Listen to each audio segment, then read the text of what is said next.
Assalamualaikum warahmatullahi wabarakatuh. Perkenalkan, nama saya Putri Juliani dengan NIM C0E023016. Baiklah, di sini saya akan presentasikan makalah saya yang berjudul Surat Pemberitahuan atau SPT dan Surat Setoran Pajak atau SSP. Baiklah, materi selanjutnya adalah SPT. SPT merupakan surat pemberitahuan tahunan yang diartikan sebagai dokumen yang digunakan oleh wajib pajak untuk melaporkan perhitungan serta pembayaran objek pajak dan atau bukan objek pajak dan harta yang kewajiban sesuai dengan ketentuan peraturan perundang-undangan di bidang perpajakan. Fungsi SPT adalah melaporkan pelunasan atau pembayaran pajak yang sudah dilakukan atau melaporkan harta benda yang dimiliki di luar penghitungan tetap. Laporan penghasilan lain yang termasuk ke dalam kategori objek pajak apapun bukan objek pajak. Baiklah, selanjutnya bentuk dan isi SPT.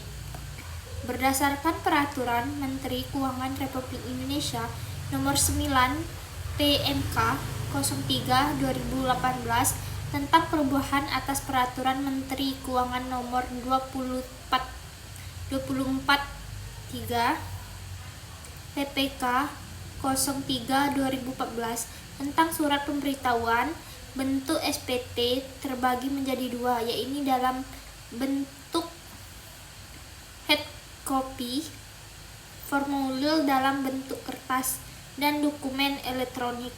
Berdasarkan PMK nomor 243 PMK 03/2014, isi SPT masa PPN harus membuat data sebagai berikut: 1. Jenis pajak. 2. Nama wajib pajak serta NPWP-nya. 3. Tanda tangan WP atau kuasa dari WP. 4. Jumlah penyerahan. 5. Data lainnya terkait kegiatan usaha wajib pajak atau PKP. Siapa yang wajib mengisikan SPT? Pelaporan SPT pajak tahunan wajib dilakukan oleh semua wajib pajak EWP yang berpenghasilan dan memiliki NPWP. Wajib pajak orang pribadi memiliki batas waktu sampai 31 Maret 2023 untuk melaporkan SPT tahunan miliknya. Pembetulan SPT.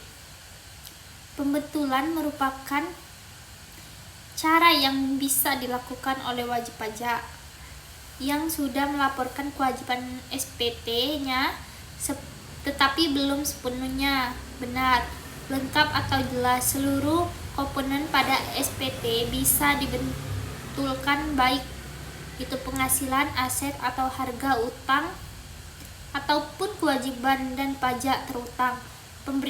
Pembetulan SPT dapat menyebabkan SPT menjadi kurang bayar, lebih bayar ataupun nihil. Cara pembetulan surat pemberitahuan SPT itu pada dasarnya sama dengan cara pelaporan surat pemberitahuan SPT. Tahun normal, wajib pajak bisa melakukan pembetulan SPT tahunan ataupun masa dengan menambahkan penghasilan, harta, kredit pajak, biaya, utang, dan lainnya sebagainya. Selanjutnya, penundaan penyampaian SPT. Dalam perpajakan Indonesia, batas waktu permohonan penundaan atau perpanjangan waktu pelaporan SPT tahunan SPT wajib pajak oleh pribadi atau wajib pajak badan dan aturannya. Wajib pajak orang pribadi dan wajib pajak badan dapat mempanjang jangka waktu penyampaian SPT tahunan pajak penghasilan PPh dalam tempo paling lama 2 bulan setelah batas waktu penyampaian SPT PPh. Dengan begitu, untuk SPT tahunan PPh dan badan dapat diperpanjang jangka waktu pelaporan hingga dengan tanggal 30 Juni. Sedangkan SPT tahunan PPh orang pribadi dapat diperpanjang jangka waktu pelaporan sehingga dengan 31 Mei.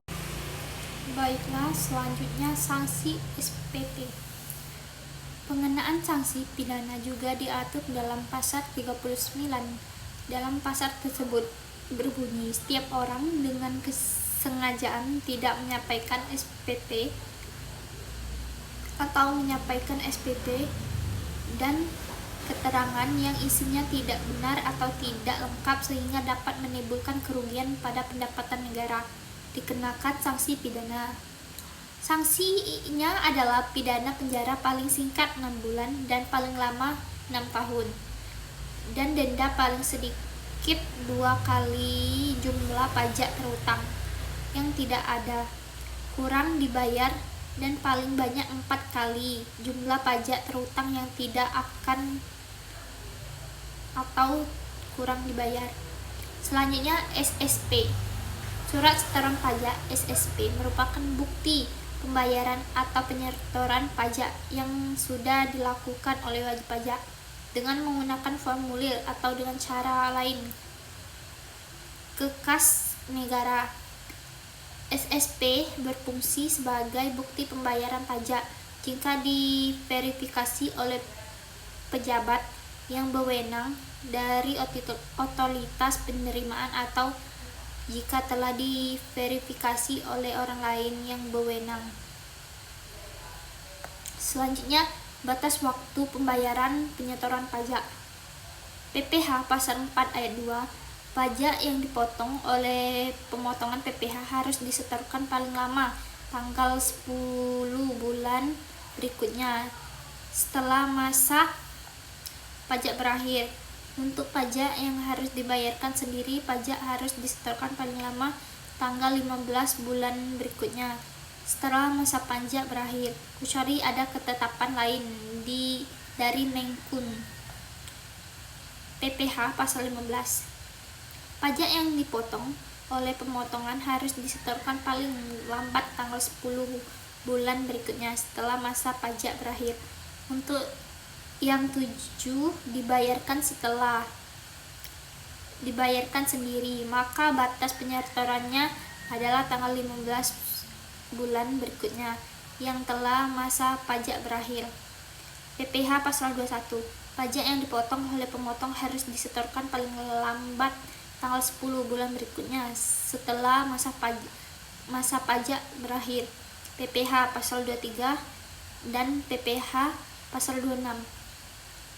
Pajak yang dipotong oleh pemotongan harus disetor paling lambat tanggal 10 bulan berikutnya setelah masa pajak berakhir. Baiklah, PPh pasal 25. Pajak ini harus dibayarkan paling lama tanggal 15 bulan berikutnya setelah masa paling berakhir. Baiklah, sekian presentasi dari saya. Jika ada salah, saya mohon maaf. Saya akhiri. Wassalamualaikum warahmatullahi wabarakatuh.